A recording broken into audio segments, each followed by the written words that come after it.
ગુજરાતના ખેડૂતો માટે મોટો પ્રશ્ન, શું આ વખતે ચોમાસું વચગાળામાંથી જ ગાયબ થઈ ગયું છે? સૌરાષ્ટ્ર અને કચ્છમાં કેમ મંડરાઈ રહ્યો છે દુષ્કાળનો ભય? શું સુપર અલ નીનો બગાડશે ગુજરાતની ખેતીનું ગણિત? પેસિફિક મહાસાગરમાં થતી હલચલ ગુજરાતના વરસાદને કેવી રીતે અસર કરી રહી છે? ચોમાસાની આ વિચિત્ર પેટર્ન પાછળ કયા કુદરતી બળો જવાબદાર છે? શું 2026નું આ ચોમાસું ઇતિહાસનું સૌથી અલગ ચોમાસું સાબિત થશે? નમસ્કાર દર્શક મિત્રો, હું સાહિન @ગુજરાતમાં આપનું સ્વાગત છે. આ વર્ષે ગુજરાતમાં ચોમાસાનો મિજાજ તદ્દન અલગ અને ચોંકાવનારો જોવા મળી રહ્યો છે. ચોમાસાની સિઝન શરૂ થઈ ગયાને લાંબો સમય વીતી ગયો હોવા છતાં રાજ્યના કેટલાક વિસ્તારોમાં હજુ સુધી વાવણી લાયક કે પૂરતો વરસાદ થયો નથી. તો બીજી તરફ કેટલાક વિસ્તારોમાં પૂર જેવી પરિસ્થિતિ પણ નિર્માણ પામી હતી. ખાસ કરીને સૌરાષ્ટ્ર અને કચ્છના કેટલાક વિસ્તારોમાં અત્યારે ચોમાસાની ખેંચને કારણે દુષ્કાળ જેવો ભય મંડરાઈ રહ્યો છે. વાસ્તવમાં આ કોઈ સામાન્ય હવામાન ફેરફાર નથી, પરંતુ પ્રશાંત મહાસાગરમાંથી શરૂ થયેલું અલ નીનો અને હિન્દ મહાસાગરમાં સર્જાયેલી સ્થિતિ આ પાછળનું મોટું કારણ છે. મીડિયા અહેવાલો મુજબ વિશ્વ હવામાન સંગઠન એટલે કે WMOએ પણ ચેતવણી આપી છે કે આ વખતનું અલ નીનો સુપર અલ નીનો બની શકે છે.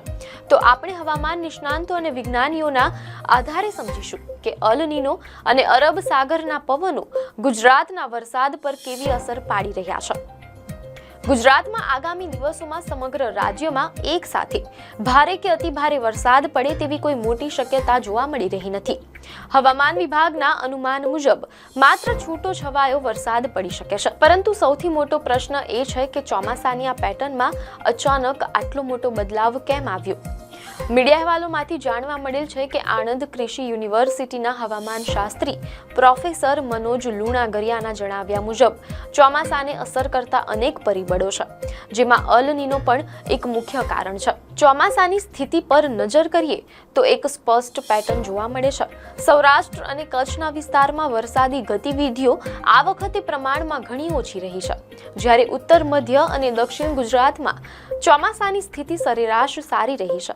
ભારત સરકારે અને હવામાન વિભાગે ચોમાસાની શરૂઆતમાં જ અંદાજ લગાવ્યો હતો કે આ વર્ષે દેશમાં અપેક્ષા કરતા થોડો ઓછો વરસાદ રહી શકે છે, અને હવે તે જ અસમાનતા જમીન પર જોવા મળી રહી છે. હવે પ્રશ્ન થાય કે આ અલ નીનો શું છે અને દુધરાજ જેવા પ્રશાંત મહાસાગરમાં થતી ગતિવિધિઓ ગુજરાતના ખેડૂતોના નસીબ પર કેમ અસર કરે છે? મીડિયા અહેવાલો અનુસાર અલ નીનો એ ગ્લોબલ ક્લાઇમેટ ચેન્જનો એક ભાગ છે. જ્યારે પેસિફિક એટલે કે પ્રશાંત મહાસાગરમાં મધ્ય ભાગની પાસેની સમુદ્રી સપાટીનું તાપમાન સામાન્ય કરતાં વધી જાય છે, ત્યારે અલ નીનો આકાર લે છે.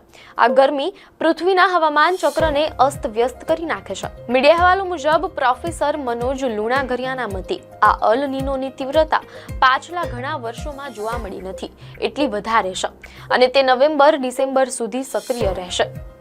પરંતુ હવામાન નિષ્ણાંતોનું કહેવું છે કે ચોમાસું નબળું પડવા માટે માત્ર અલ નીનોને દોષ આપી શકાય નહીં.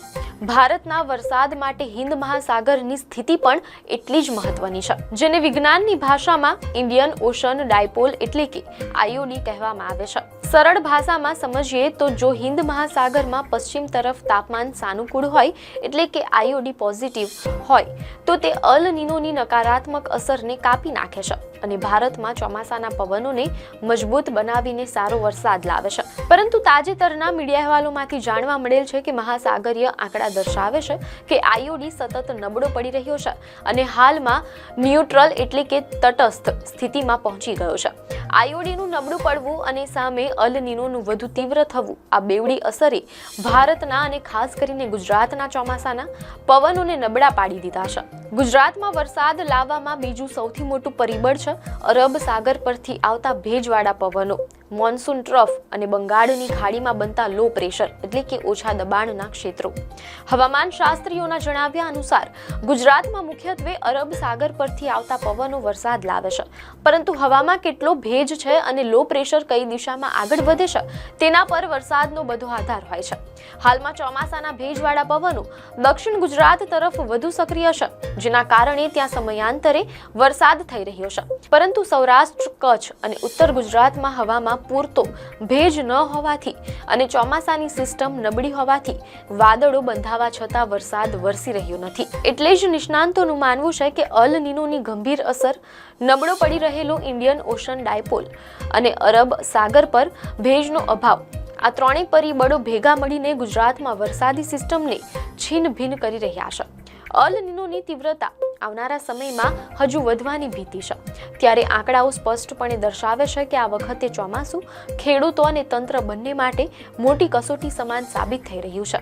ખાસ કરીને સૌરાષ્ટ્ર અને કચ્છના જે વિસ્તારોમાં વરસાદની ભારે અછત છે, ત્યાં આગામી દિવસોમાં હવામાનમાં કેવો પલટો આવે છે તેના પર સૌની નજર ટકેલી છે. આપને માહિતી સારી લાગી હોય તો વિડીયોને લાઇક અને શેર કરજો, ચેનલને સબસ્ક્રાઇબ કરજો.